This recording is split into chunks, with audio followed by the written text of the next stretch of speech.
Frank Luntz is over on Squawk Box on CNBC. That's a huge business channel as markets reel. This is still part of the debate fallout, uh, where they realize they've been lied to. I still don't give anybody a pass, including many of my audience. Some of you voted for Biden. You're allowed, but take responsibility for being dumb.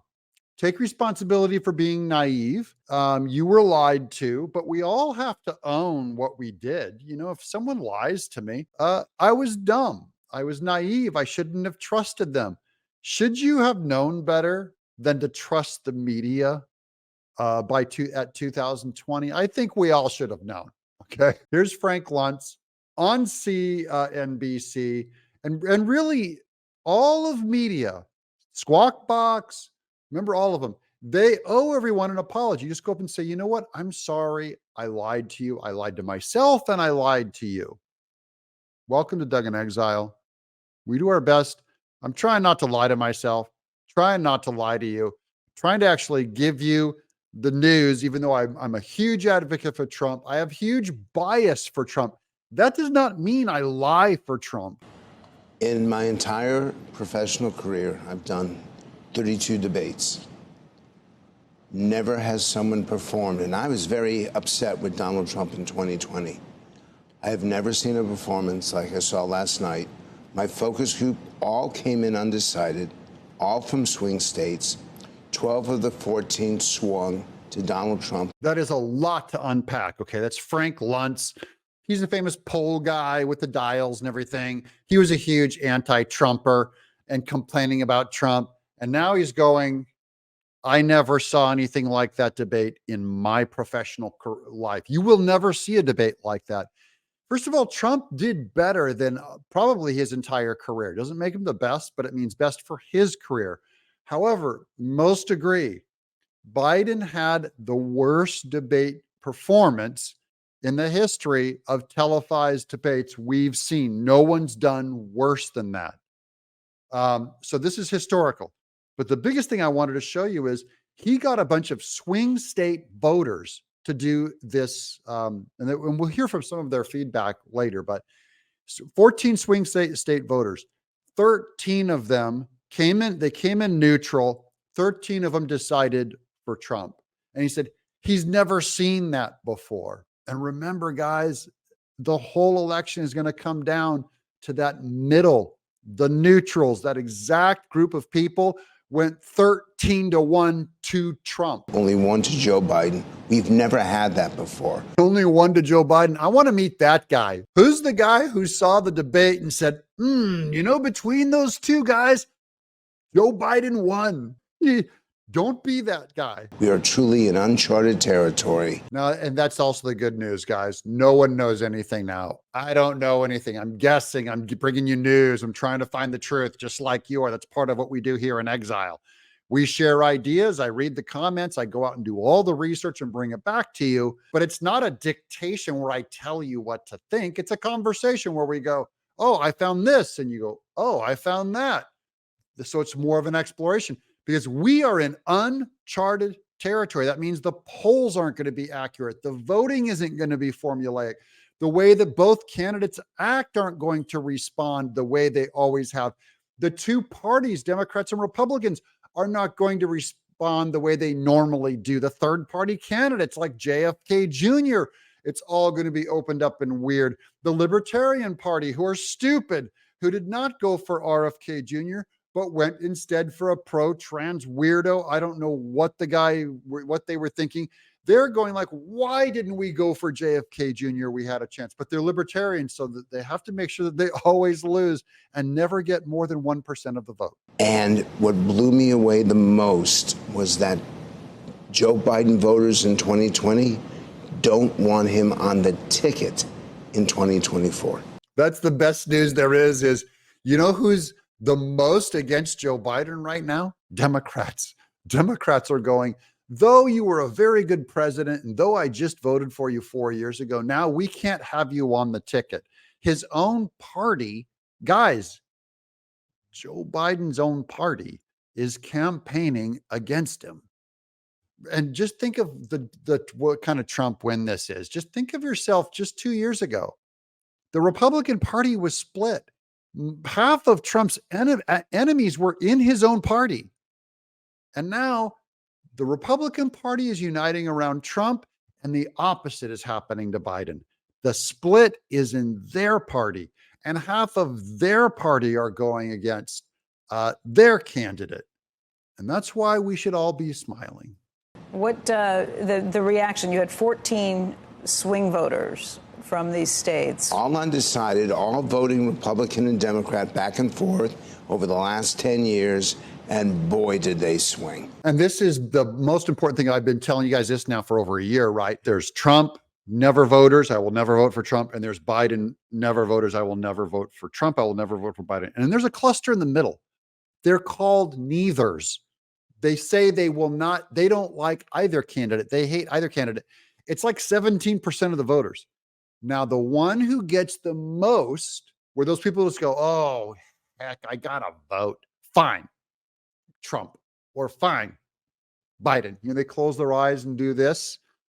That's 17%.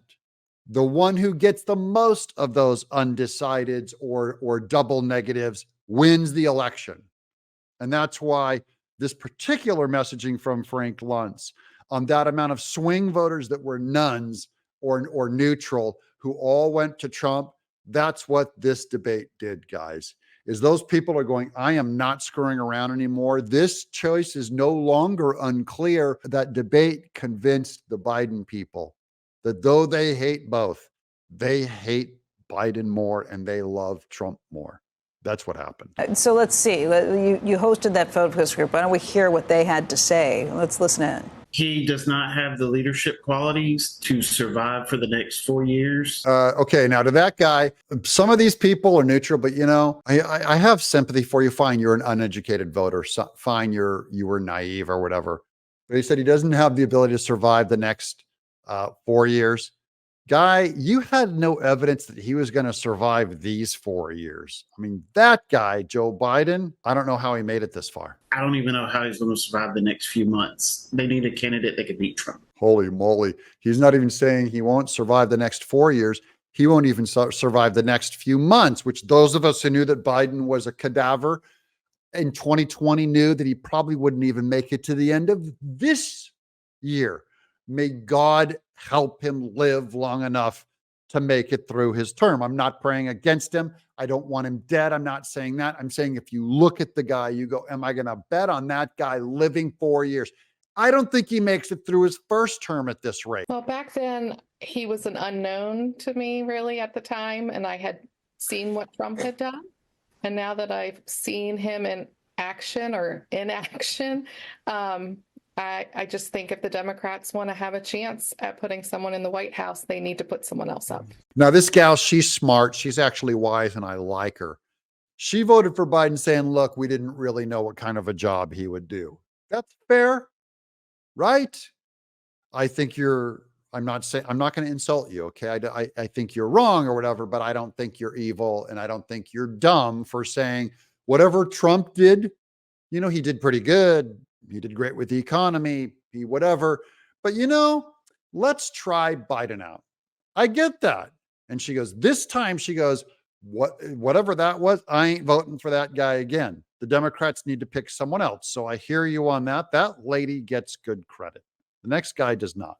I think in 2020, Biden was a safe option that was relatively non-harmful to replace Trump. And frankly, I didn't think reflected these same cognitive issues that we see tonight. And that's where that guy, I don't want to personally take offense to him or call him out, but that guy is dumb. Sorry, guy. He had the cognitive issues back then. Now you're doing a memory wipe. This is what we do to preserve our pride, right? We change our story. This happens when any of us get out. This is human nature. Okay. It's time to just call this human nature time. Okay. If I get caught in a lie or I got caught being really wrong, I'm going to give myself a huge benefit of the doubt and start making excuses. Hey, I never would have da-da-da. This guy just now said Biden did not display the cognitive issues then that we see now. No, it's not true. At the last debate, there were lots of times when he had a brain wipe, broken down. They hit him. We saw the empty stadiums when he would go and give speeches. There were no one coming out. No one was excited. He knew that he was stuttering, muttering. Trump's nickname, Low Energy Joe. Low energy Joe Biden. Okay, back then he knew he had low energy. Now the guy's going like, hey, back then I didn't see the evidence. Yes, you did. You're lying to yourself. And yes, you did. Now you can lie to yourself, but I'm not going to listen to you lie to me. And I'm not you. On the campaign, yeah, it was a little dry, but it was definitely not to the same extent. I think tonight, like, I'm not sure how he functions like during an 8-hour workday, let alone an 8-hour workday or 8+ hour workday as president of the United States. Yeah, well, it was back then too. I don't see how he could have made it through an 8-hour workday. And you guys were all, no, Joe Biden, he's smart. Okay, fine. If that's how that helps you sleep, fine. I don't want to push you away. I want to instead invite you to make up for your huge mistake. So fool you once, shame on you. Fool you twice, shame on, I forgot what it was. Okay. If you fall for it now, right? And maybe you could pay some penance. Maybe you could send Trump a donation. Maybe you can do a little campaigning.